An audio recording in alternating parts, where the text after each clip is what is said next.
뭐냐면 우리 안에 열매를 맺기 원하시는데 예수님 나는 포도나무에 너는 가지라고 이렇게 말씀하시면서 저가 네 안에 내가 저 안에 있으면 이 사람은 과실을 많이 맺나니 너를 떠나서 너희가 아무것도 할 수 없습니다.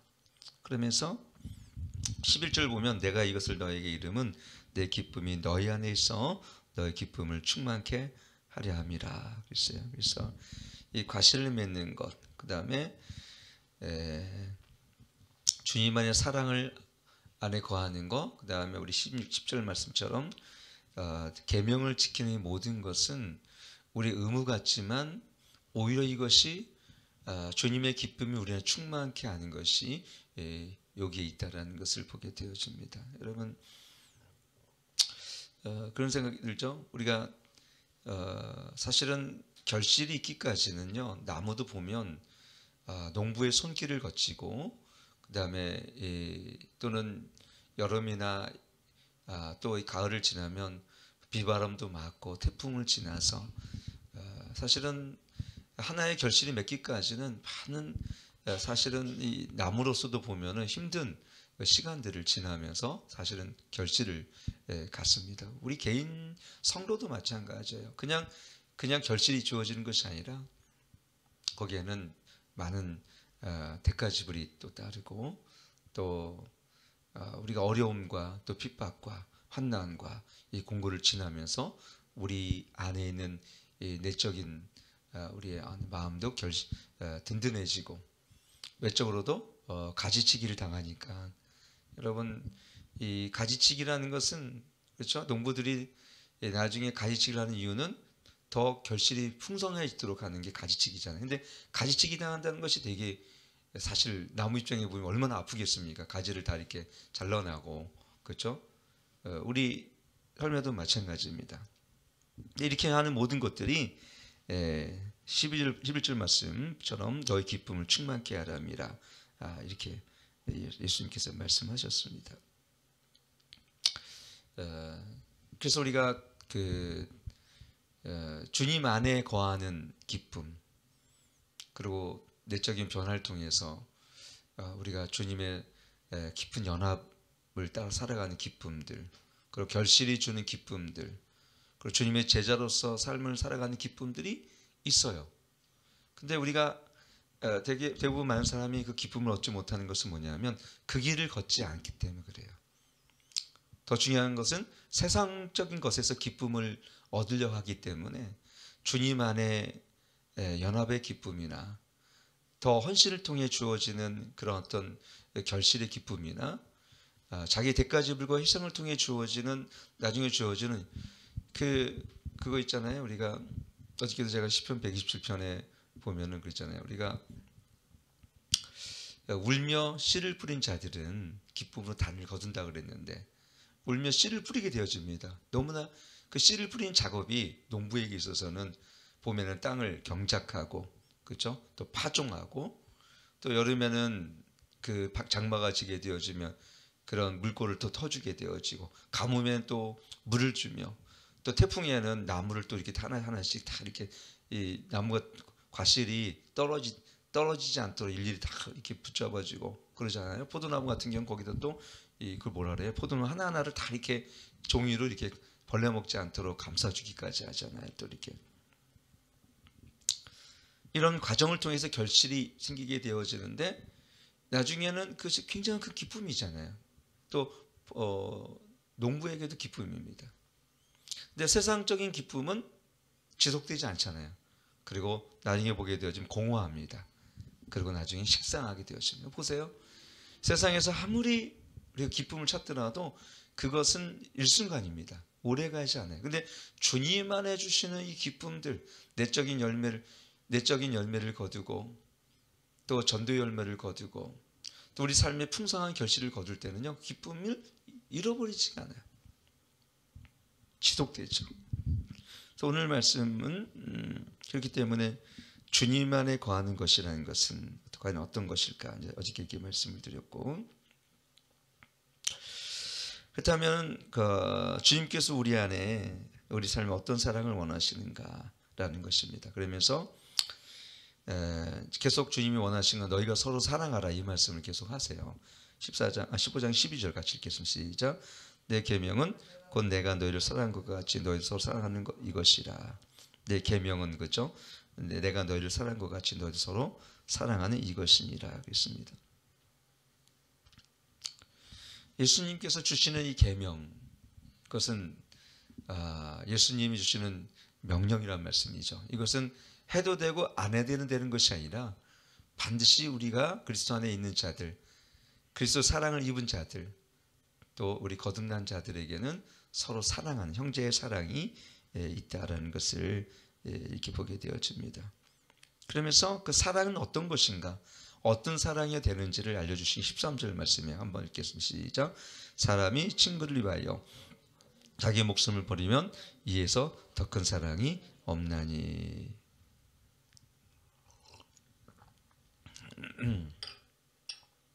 여러분, 여기서 전 그 사랑이란 이 정의가 뭐 여러 의미가 있죠. 뭐 우리가 남녀간의 사랑도 있고, 이걸 우리는 에로스 사랑이라고 했습니다. 에로스 사랑. 두 번째, 친구 간의 사랑, 우정, 그렇죠? 이거 필리아라고 합니다. 세 번째, 무조건적인 하나님 사랑은 아가페랍니다. 아가페. 근데 우리는 사랑이라는 단어를 하나를 다 통일을, 그렇죠? 우리나라는 우리는 내가 널 사랑해 그러면, 요즘에 남자가 남자를 사랑한다 그러면 그건 동성애적 사랑을 얘기할 수가 있죠. 근데 헬라어에는 그거를 필리아, 내가 너를 우정 어린 마음으로 사랑하는 거야. 이렇게 쉽게 얘기하면 이게 헬라어는 그 세 가지가 분명하게 나타나 있다는 것을 이렇게 보게 되어집니다. 여기서 예수님께서 말씀하신 것은 자기 목숨을 버리면 이에서 더 큰 사랑이 없나니 너희가 나의 명하는 대로 행하면 거의 나의 친구라 그랬어요. 예수님께서 우리가 원하시는 사랑은 뭐냐? 바로 이런 사랑입니다. 친구를 위해서 자기 목숨을 희생할 수 있는 사랑. 예수님이 우리에게 그런 사랑을 가르쳐 주셨죠. 우리를 사랑하셔서 자기 목숨을 십자가에 죽으셨던 그 사랑을 몸소 우리 가운데 보여주셨죠. 하늘의 미랄처럼 그렇게 사셨어요. 그래서 예수님 우리에게 이러한 사랑의 동기와 그다음에 그분이 십자가의 사랑은 그런 모범을 보여주셨기 때문에 우리 또한 형제의 사랑이라는 것은 목숨까지도 줄 수 있는 사랑이 된다라는 것을 여기 기록하고 있는 것이에요, 여러분들. 실제 초대교회 사람들은요, 제가 이런 말씀 드렸죠.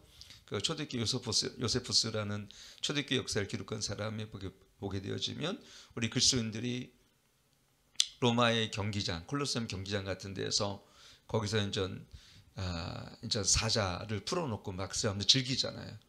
그러면 사자에 물려 죽어가면서도 자기 몸을 돌보는 것보다 오히려 다른 사람 형제를 오히려 더 걱정해주고 마지막 순간까지 형제를 이렇게 붙들어주는 것들 통해서 그들이 더 놀라웠다고 얘기합니다. 이게 정말 자기가 죽는 그 순간까지도 형제의 아픔을 돌아보는 그 사랑, 그게 진정한 우리 그리스도의 사랑이라는 것을 보게 되어집니다. 요한일서 3장 16절에 보면 그래서 뭐라고 나와 있냐면 이렇게 나와 있어서 같이 한번 읽겠습니다. 시작. 그가 우리를 위하여 목숨을 버리셨으니 우리가 이로써 사랑을 알고 우리도 형제들 위하여 목숨을 버리는 것이 마땅하니라. 우리가 형제를 위해서 목숨을 버리는 사랑을 할 수밖에 없는 것은 뭐냐면 우리를 위하여 목숨을 버리신 십자가 사랑이 우리를 어떻게 변화시키고 그 십자가의 피가 날 정결케 했고 그 십자가 사랑으로 말미암아 우리가 변화됐기 때문에 우리 또한 형제를 위해서 기꺼이 어떻게 목숨을 버리는 것이 이것이 바로 기독교의 사랑이고 형제의 사랑이라는 것을 알려주고 있습니다. 이런 사랑을 우리가 하고 있으십니까? 그래서 우리 기독교에서 그 교회에서 우리가 요즘에 많이 없어진 것이 바로 이런 형제 사랑이에요. 정말 그래서 왜 그런 거 봤더니 우리 기독교는 사실은 이러한 공동체적인 어떤 영성이 없어졌어요. 왜 그러냐면 이런 마틴 루터나 칼빈에 의해서 종교개혁을 하면서 우리는 사실 캐톨릭의 어떤 이러한 있었던 모든 것들을 다 부인하고 종교개혁을 이뤘기 때문에 그러다 보니까 종교개혁이 오직 믿음 오직 성경, 오직 그리스도의 영광, 이런 부분에선 오직 은혜라는 부분에 너무 좋은데, 그동안 있었던 교회, 초대교회부터 이어 내려왔던 것 중에 하나가 뭐냐면, 특히 수도원 운동 중에 중요한 게 뭐냐면 공동체적인 사랑이거든요. 그리고 공동체적인 마음이거든요. 이걸 우리 오늘날 현대교회가 이 부분을 잃어버렸기 때문에 한국교회는요, 보면 공동체가 없어요. 거의 진짜 공동체가 뭔지를 몰라요. 그래서 제가 이런 만큼 말씀드리죠. 나홀로 그리스도인이 너무 많아요. 그리고 나홀로 신앙을 합니다. 그리고 혼자 묵상하고 혼자 기도하기 좋아하고 혼자 신앙, 나만 잘하면 됐지라는 이런 신앙이 생활이 굉장히, 이것은 이기적인 신앙입니다. 그래서 한국교회가 보면은 연합을 잘 안 해요. 못 해요. 다른 교회하고도 연합이 안 돼요. 이웃교회하고도, 우리 교회 전에 고척동에 있을 때는 우리 이웃교회하고 연합하고 금요철 교회는 한 달에 한 번씩 같이 예배를 드렸어요. 사실 우리는. 그리고 부활절도 그렇고 같이 예배 드렸어요. 여기 와서도 사실 거기 있는 교회가 와서 같이 예배 드렸어요. 처음에는 한 4년 5년 전에. 그래서 이웃교회하고도 연합이 잘 안 돼요. 경쟁적인 그런 어떤 그런 구조가 되어지고. 근데 하나님이 결코 안 기뻐하세요, 여러분들. 나 혼자만 잘 살면 됐지. 이런 것이 극단적 이기주의가 오늘 시대에 팽배한데, 그런 문화가 교회도 들어와 있어서 사실 보면은 딴 사람과 안 섞이려 그래요. 물론 우리 교회는 좀 제가 그걸 하도 강조하고 그렇게 좀 이끌어와서 그런지 몰라도 우리 교회는 잘 서로 사귐이 있고 또 교제도 하고 그러는데, 정말 그게 쉽지가 않아요. 오늘날 우리 마음속에 다른 사람들과 연합하는 마음, 용납하는 마음, 관용하는 마음, 하나가 되는 지체의식들이 점점 줄어드는 세상 속에 살고 있고, 교회는 또 그것을 그런 문화를 우리가 잘 수용하지 않고 있어요. 그래서 이런 형제의 사랑 안에서 연합하고 관용하고, 우리가 이런 예수님이 우리를 사랑하신 십자가의 희생과 가치들을 우리가 실제적인 사랑으로 이어져가고, 우리 삶 속에 실제적인 십자가 사랑이 이렇게 실천하게 되어지는 그런 실제적인 사랑을 우리가 하지 못하는 경우가 있어요. 그래서 요한 3장 18절에 보면 뭐라고 이렇게 기록되어 있습니까? 거기 보면은 같이 읽겠습니다. 시작. 자녀들아, 우리가 말과 혀로만 사랑하지 않고 오직 행함과 진실함으로 하자. 그러니까 우리의 사랑은 두 가지죠. 행함과 진실함. 거짓이 없는 사랑이 된다는 걸 보게 되었죠. 거짓이 없는 사랑.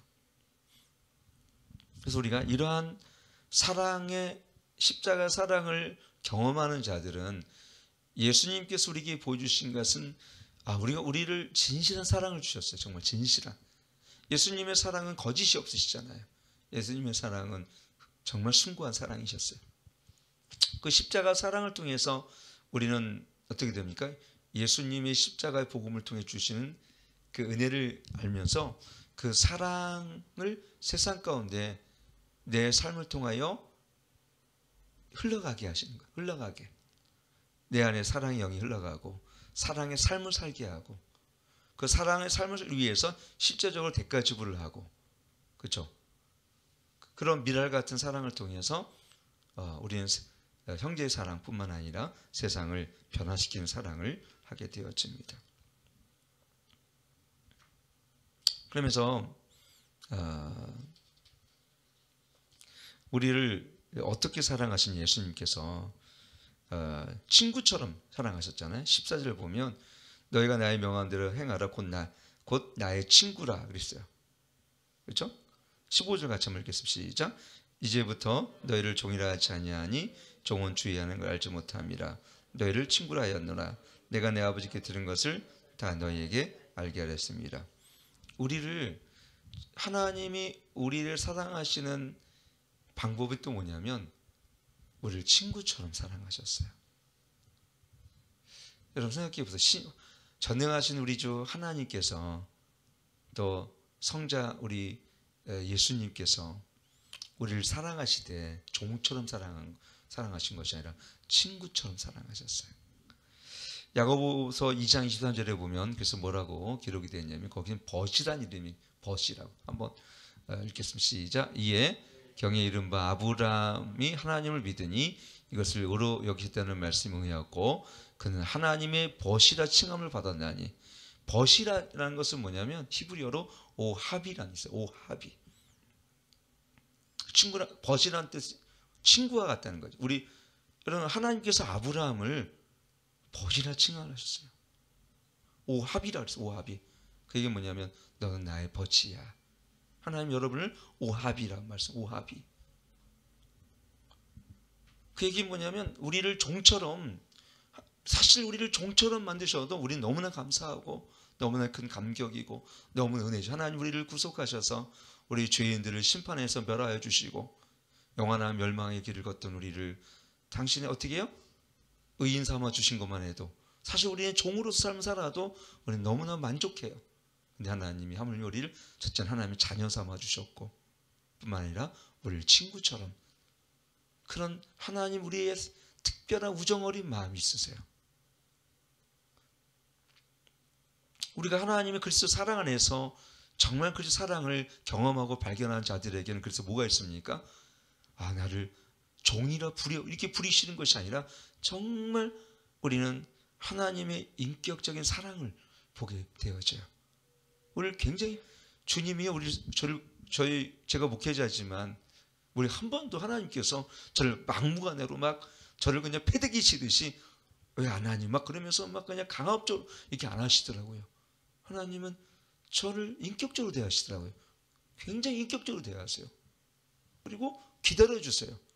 제가 그 마음을 열 때까지. 막 그냥 저를 강압적으로 하셔서 막 무섭게 하셔가지고 너 안 할래? 안 하면 너 죽는다 막 그렇게 하시는 것이 아니라 너무너무 인격적으로 하세요. 물론 책망하실 때도 있으시지만 책망하실 때도 부드러운 방법을 통해서 책망하시더라고요.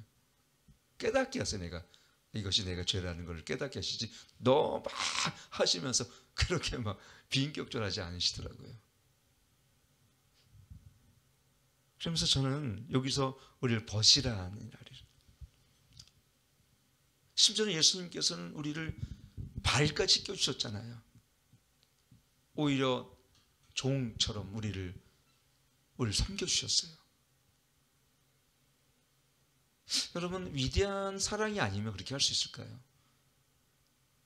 저는 사실은 목회자로서 제일 부끄러운 게 제가 잘 이렇게 못하더라고요.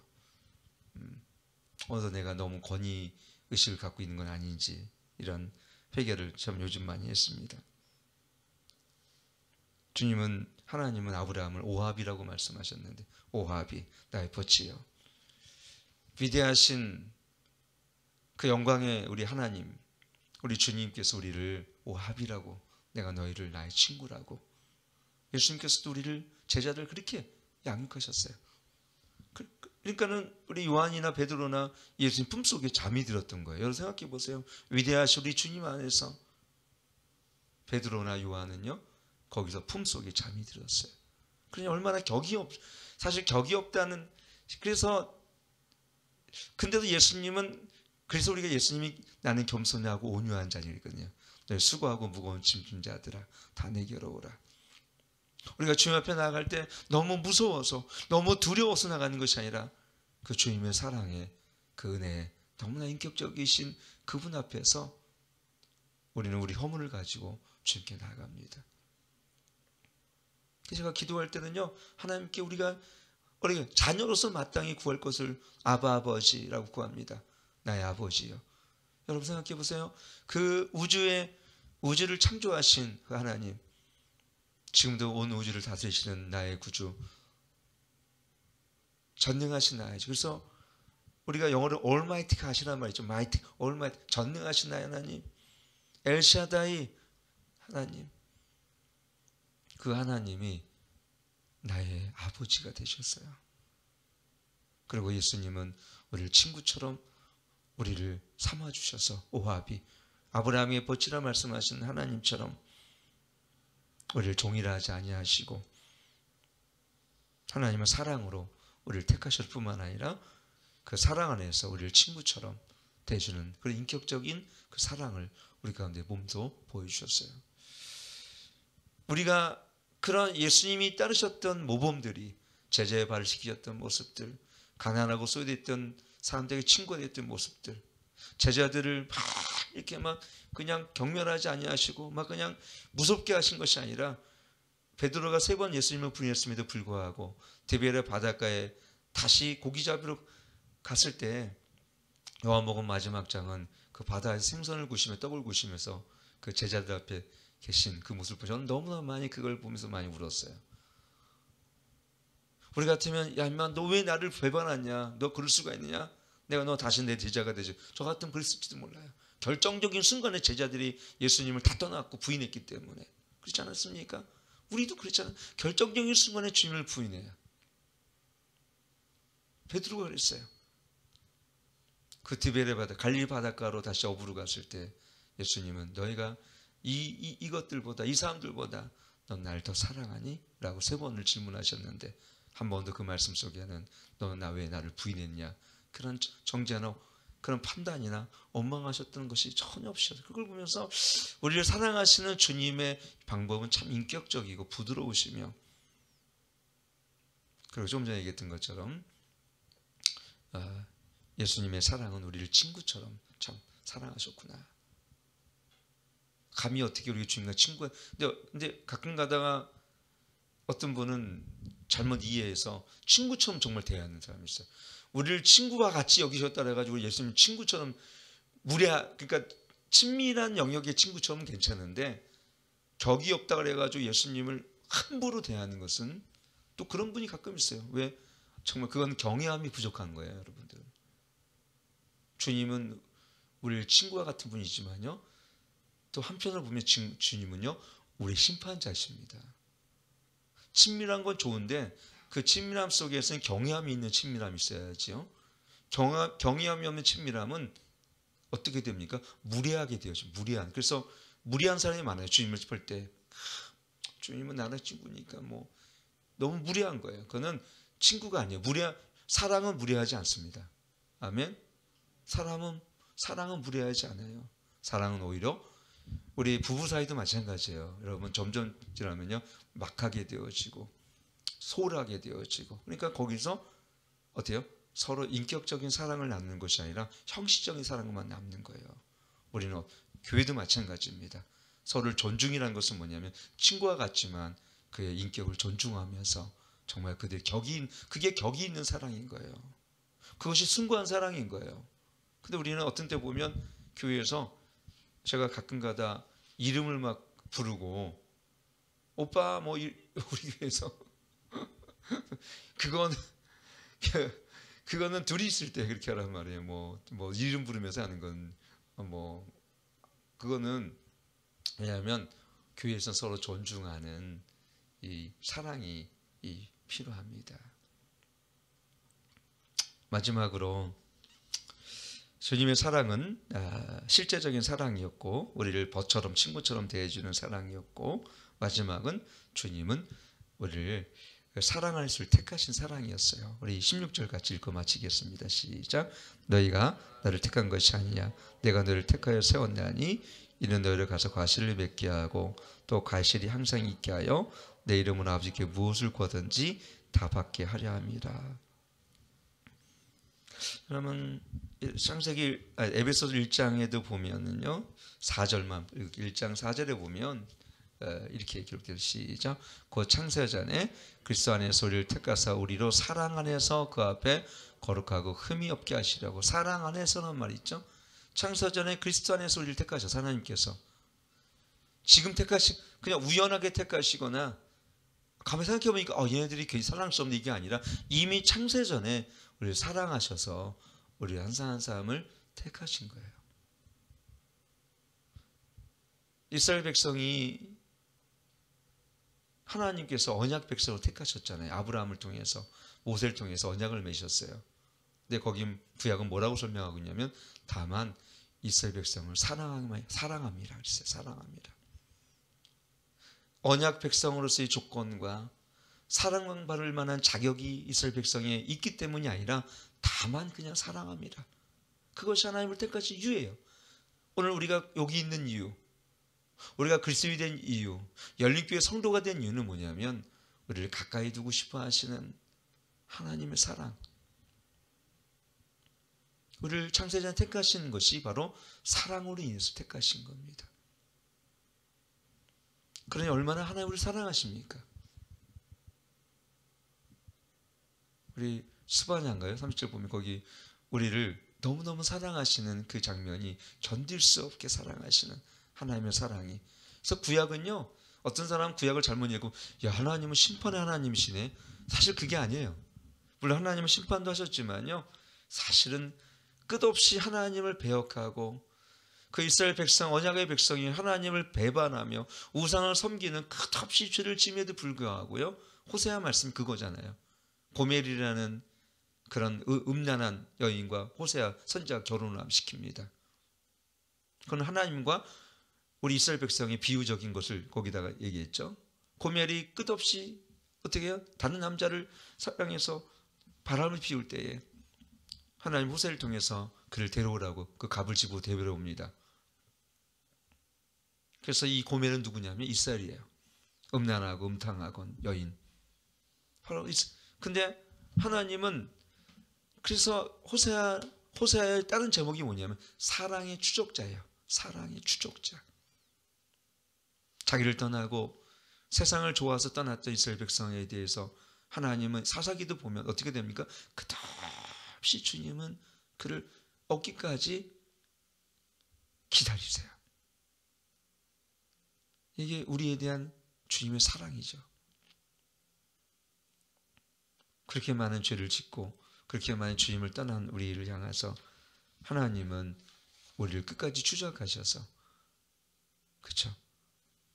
그리고 우리를 얻기 위해서 마지막은 예수님 당신의 독생자를 주셔서 하나님 세상을 이처럼 사랑하셔서 독생자를 주셔서 아무도 멸망치 않고 구원을 위해서 우리를 당신의 아들을 십자가에 죽이신 거예요. 주님이 그것을 우리의 얻기 위한, 즉 우리를 구속하시기 위한 방법이 당신의 아들인 하나밖에 없는 독생자 예수님을 속죄의 제사로 하나님께 올려드리게 하신 거죠. 거기에 놀라운 사랑의 극치가 있고 사랑의 비밀이 있고 우리에 대한 하나님의 사랑이 확증하신 사건이 그래서 십자가를 통해서 우리에게 주어진 것입니다. 하나님이 우리를 그렇게 사랑하셨어요. 오아비라 친구처럼. 그리고 실제적인 대가를 지불하시고 마지막 우리를 택하심을 통해서 위대한 사랑을 우리 안에 보여주셨죠. 오늘 그런 사랑이 우리 안에 있기를 축원합니다. 가정 안에도 우리 특별히 열린교회 안에도 이런 형제 사랑을 잃지 아니하시고 여러분이 계속해서 그런 사랑 안에서 십자가 사랑 여러분 흘러가고 여러분 마음 안에 그 사랑의 영이 서로 흘러가는 그런 우리 공동체가 되길 축원합니다. 기도하겠습니다. 하나님 우리를 버시라 말씀하시고 이런 실제적인 사랑을 통해서 목숨을 버리시며 목숨을 희생하신 사랑을 보여주셨습니다. 우리가 삶에 있어서 이런 목숨을 버릴 수 있는, 기꺼이 목숨을 드릴 수 있는 그런 헌신과 미랄과 같은 사랑이 우리 안에 있도록 도와주옵소서. 이제는 우리 주 예수 그리스도와 하나님의 그 기다린 사랑과 성령 하나님의 내주 충만 교통하심이 오늘도 주님을 사랑할 뿐만 아니라 형제를 목숨을 내 사랑하기 원하는 주의 백성들 머리에 열린교 모든 성도 가정 위에 이제부터 영원토록 함께 하실지어다. 아멘.